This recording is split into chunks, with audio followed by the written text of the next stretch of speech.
जब आपके पक्ष की बात होती है तब नैतिकता के पैरामीटर्स बदल जाते हैं। ऐसे नहीं होता है।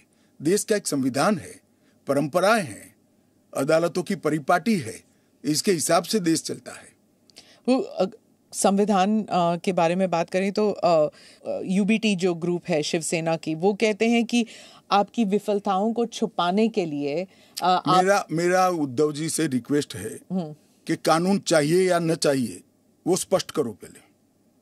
क्या उद्धव जी बोल सकते हैं कि कानून नहीं आना चाहिए? मैं आज उनका आह्वान करता हूं, देश की जनता के सामने, महाराष्ट्र की जनता के सामने स्पष्ट करें कि सीएए नहीं होना चाहिए। हिंदू शरणार्थियों को, बौद्ध शरणार्थियों को, जैन, बौद्ध और क्रिश्चियन शरणार्थियों को नागरिकता नहीं मिलनी चाहिए। एक बार उद्धव जी स्पष्ट करे जरा। आपका इशारा आई वॉश आप कर रहे हो, टाइमिंग का सवाल, तत्व का क्यों चर्चा नहीं करते हो? आपका इशारा बाल ठाकरे की तरफ। नहीं, मेरा तो उनकी ओर है। बाल ठाकरे साहब तो अब रहे नहीं, वो स्पष्ट करे, क्योंकि वो पहले बोलते थे जो नहीं, पार्लियामेंट में भी बोले हैं। अब उनको अल्पसंख्यकों के वोट चाहिए। एपीसमेंट की पॉलिटिक्स इसलिए आज उद्धव ठाकरे कर रहे हैं, हम नहीं कर रहे। हमारा डे वन से स्पष्ट स्टैंड है कि भारत के कटे हुए हिस्से से जो शरणार्थी आए हैं, ये 3 देशों से धार्मिक प्रताड़ना के कारण आए हैं। वहां के जो अल्पसंख्यक आए हैं उनको इस देश को नागरिकता देनी चाहिए। ओवैसी साहब पे आ जाती हूँ, जो आपके हमेशा ही स्पीक्स अगेंस्ट यू, तो उनके बारे में वो खुलकर ही कह रहे हैं कि ये एंटी मुस्लिम है। क्या तर्क है आपका?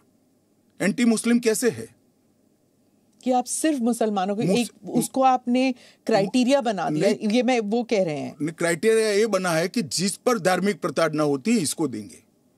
और अगर वो मुसलमान, और भारत के पुराने हिस्से से मुसलमानों पर इसलिए धार्मिक प्रताड़ना नहीं हो सकती कि तीनों देश घोषित इस्लामी स्टेट है। कौन करेगा धार्मिक प्रताड़ना? कौन करेगा इस्लाम के अनुयायियों के साथ? ये तीनों देश घोषित इस्लामिक स्टेट इनके नाम के अंदर है, इनके संविधान में है।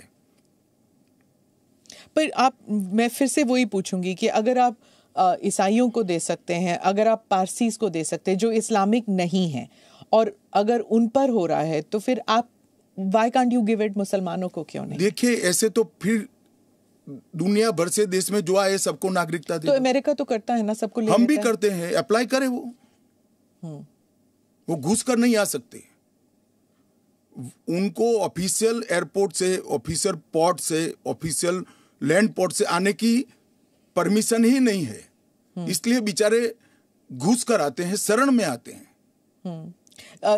अमित भाई, वो आपका एक वो इंटरव्यू बार बार लूप पे चल रहा है हर जगह कि क्रोनोलॉजी समझिए, सीए के बाद एनआरसी आएगा। देखिए, ऐसा है स्मिता जी, सीए का कानून अभी चर्चा पर है। एक, इसमें एनआरसी का कोई प्रोविजन नहीं है। 2, इसमें किसी की नागरिकता छीनने का कोई प्रोविजन नहीं है। 3, अगर विपक्ष को ये चाहिए कि उनसे चर्चा हो तो कोई भी कानून करने से पहले और बाद में संसद में चर्चा होती ही है। तो दोनों को मिक्सअप कर आप क्या लेना चाहते हो? अभी सिर्फ सीए चर्चा में है। जैसे सीए को इतना वक्त लगा, जिस तरह फार्म लॉज को रोल बैक किया गया क्योंकि सच अ लॉट ऑफ बैकलैश, तो क्या अगर इंटरनेशनल प्रेस में आने लगे और अगर यहाँ पर सड़कों पर लोग उतर आए, तो क्या ये भी वापस ले लिया जाएगा? देखिए, सीए का कानून कभी वापस नहीं जाएगा, और भारत की नागरिकता सुनिश्चित करना ये भारत का विषय है, भारत की संप्रभुता का निर्णय है। इसके साथ हम कोई कॉम्प्रोमाइज नहीं कर सकते।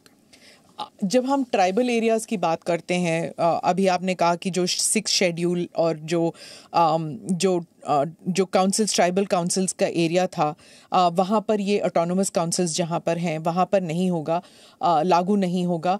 इन एरियाज में जो है डेवलपमेंट होता नहीं है क्योंकि इतने सारे लेवल्स ऑफ गवर्नेंस होते हैं वहाँ पर। आप 2 दशक पहले की बात कर रही हैं। हाँ, आज वहाँ जाकर आइए, मोदी जी ने पूरे नॉर्थ ईस्ट में एयरपोर्ट वगैरह, हाँ, एयरपोर्ट बना दिए, रेल पहुंचने को आ गई, रोड बना दिए, हर घर में बिजली पहुंच गई, शौचालय पहुंच गया, हर घर में स्वास्थ्य की सुविधाएं पहुंच गई, गैस का सिलेंडर पहुंच गया, शिक्षा की भी उच्चतम शिक्षा संस्थान आज नॉर्थ ईस्ट में एस्टैब्लिश हुए हैं। जो पोर्टल से जब इनको नागरिकता मिलेगी, इससे उनको क्या क्या सुविधाएं मिलेगी?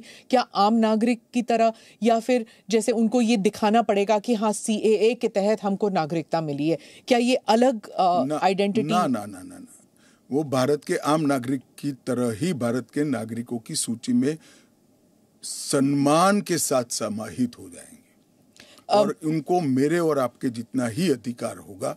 वो चुनाव भी लड़ सकते हैं, MLA भी बन सकते हैं, MP भी बन सकते हैं, मुख्यमंत्री या केंद्र के मंत्री भी बन सकते हैं। राहुल गांधी जो न्याय यात्रा में बार बार CAA भी उठा रहे हैं और बाकी विषयों पर भी सरकार पर आरोप लगाते हैं कि अपनी विफलताओं को छुपाने के लिए कभी CAA लागू कर रहे हैं। मेरा तो आपसे रिक्वेस्ट है जी, कांग्रेस में आपकी अच्छी खासी पहुंच है, इस विषय पर राहुल जी से एक बार चर्चा करके डिटेल पूछ लो जरा। वो चर्चा नहीं कर रहे ना, वो मीडिया को वहां पर कह रहे हैं कि मीडिया जो है वो चर्चा नहीं करना चाहती क्योंकि वो हमारे हाथ बंधे हुए हैं, हमारा मुंह बंद है। नहीं, मगर इस कमरे में बैठकर आपको इंटरव्यू करे CAA पर और समझाए, जो वो बोल रहे हैं वो इतना समझा दे जनता को। राजनीति के अंदर आपके निर्णय को जस्टिफाई करने की जिम्मेदारी आपकी होती है। जैसे मेरी सरकार का फैसला है CAA, इसके बारे में मेरी पार्टी के तर्क, मेरी गवर्नमेंट के तर्क और क्यों ये देश के हित में है मुझे समझाना पड़ता है। जरा राहुल गांधी जी आपके इसी कमरे में आकर देश को समझा दे कि क्यों विरोध में है। आप कहते हैं कि ये राजनीतिक नहीं है, लेकिन आपके जो राजनीतिक स्पीचेस हैं, तेलंगाना में आपने कहा, जब आप अपने वायदे गिनते हैं कि ये वायदे हमने पूरे किए, तो CAA भी उसमें है, तो इसमें राजनीतिक कहां से हो गया? तो फिर आपके तो हमारा एक वादा था कि देश के अर्थतंत्र को सुधारेंगे, तो क्या अर्थतंत्र मत सुधारो, पॉलिटिक्स कर रहे हो। फिर राजनीतिक कहां से हो गया?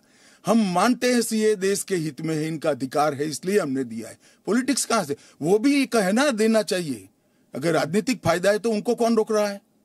पर CAA पे तो बहस हुआ नहीं ना, वो बात पास हो गया। उसके बाद पास कैसे हो गया? पार्लियामेंट में पूरी बहस करी हमने। तो अगर 400 सीट आते तो क्या वो फुल लाइसेंस हो जाता है कि आपके हिसाब से कि जनता ने कहा कि हमने आपको 400 सीट दी है, अब आप जो भी देश हित में समझे वो करते जाइए। ऐसे लाइसेंस जिन्होंने उपयोग करे, हमने तो कभी नहीं करे।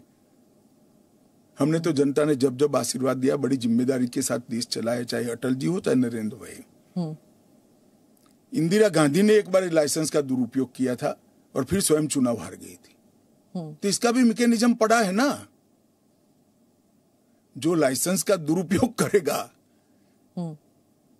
उसका भी मैकेनिज्म है। हमारे 5 साल के बाद पब्लिक के सामने जाना है, यहां समाप्त नहीं हो जाता है। ये आप कह रहे हैं, लेकिन जैसे फॉरेन मीडिया को अगर आप देखें, वो कह रहे हैं कि एक के बाद एक जो आपने किए, चाहे ट्रिपल तलाक हो, 370 हो, CAA हो। एक सेकंड, फॉरेन मीडिया को पूछे उनके देश में ट्रिपल तलाक है क्या? नहीं है। उनके देश में मुस्लिम पर्सनल लॉ है क्या? उनके देश में एक भी स्टेट में 370 जैसा प्रोविजन है क्या? पर हमारे में हिंदू लॉ भी तो है, सक्सेशन लॉ है। इसका नाम हिंदू लॉ है, वो देश का नागरिक कानून ही है।